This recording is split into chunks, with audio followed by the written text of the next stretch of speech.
கண்ணா இன்னைக்கு தமிழ் கையெழுத்து பயிற்சியில இன்னைக்கு நம்ம பார்க்க போறது நடுப்பகுதி எழுத்துக்கள்.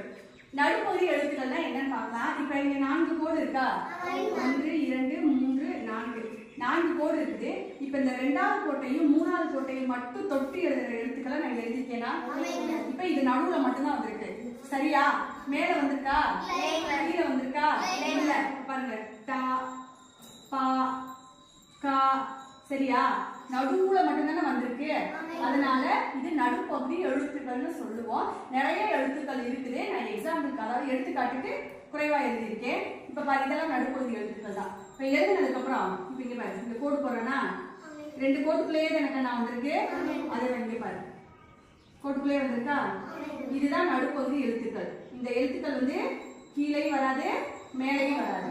சரியா? அதை மைண்ட்ல வச்சுக்கணும். 2 கோடு நோட்டை உனக்கு நான் பயிற்சி கொடுக்குறேன் இல்லையா?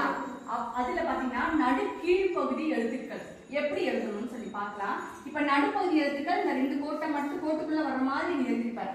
சரியா?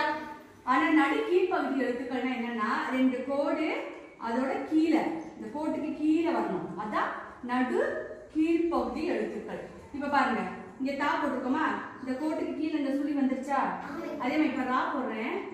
இதோட நிக்கல அப்படி கீழே வந்திருக்கு. இப்ப நான் போடுறேன் பாரு கீழே வருதா? இப்ப கீழே இதெல்லாம் கீழே வந்திருக்கா?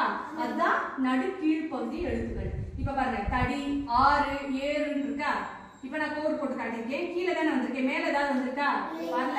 நடுவுலையும் கீழே மட்டும் வந்திருக்கிறதுனால இது நடு கீழ்ப்பகுதி எழுத்துக்கள்னு சொல்லுவோம். நம்ம நீ 2 கோடு நோட்ல எழுதுறப்ப வந்து இதை கவனமா வச்சுக்கிட்டு எழுதணும். நடு மேல் பகுதி எழுத்துக்கள் என்னன்னு சொல்லி பார்க்கலாம். இப்ப நடுப்பகுதி எழுத்துக்கள் இது 2 கோட்டை தொட்டு எழுதுறதுன்னு சொன்னேன்னா நடு கீழ்ப்பகுதி எழுத்துக்கள்னா இந்த 2 கோடு தொட்டு கீழே. இப்ப நடு மேல் பகுதிங்கிறது இந்த 2 கோட்டை தொட்டு இருக்கணும். 2 கோட்டுக்குள்ள இருக்கணும். மேல வந்துருக்கணும். நடு மேல் பகுதி எழுத்துக்கள். இப்ப இங்க பாரு இந்த சா நடுப்பகுதி அப்படியா?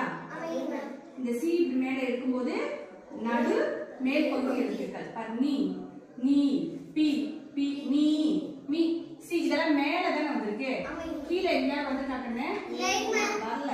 அப்ப இது நடு மேல் பகுதி எழுத்துக்கள். சரியா? முப்பகுதி எழுத்துக்கள் என்னன்னு சொல்லி பார்க்கலாம். இப்ப நடுப்பகுதி எழுத்துக்கள் என்னது? 2 கோட்டுக்குள்ளே எழுதுறது. அதே நடு மேல் பகுதினா 2 கோடு மேல, நடு கீழ்ப்பகுதினா 2 கோடு கீழே. இப்ப முப்பகுதி எழுத்துக்கள்னா இந்த எழுத்து நடுவுலையும் வரும், மேலையும் வரும், கீழே வரும். இப்ப பாருங்க தீ போடுறேன் பாருங்க. இப்ப இது வரைக்கும் நடுவுல வந்துச்சா? இப்ப கோட்டுக்கு கீழே வந்துருச்சா? இப்ப கோட்டுக்கு மேலேயும் வருது. 3 பக்கமே வருது. 1 2 3. அது இது முப்பகுதி எழுத்துக்கள்னு நம்ம சொல்லுவோம். 1 இந்த 2 கோட்டுக்குள்ள அப்புறம் கீழே வருதா? 1 2 3 வருதா? அதே முப்பகுதி எழுத்துக்கள். இனிமே நீ எழுதும் போது இதை கவனத்துல கொண்டு எழுதணும். சரியா?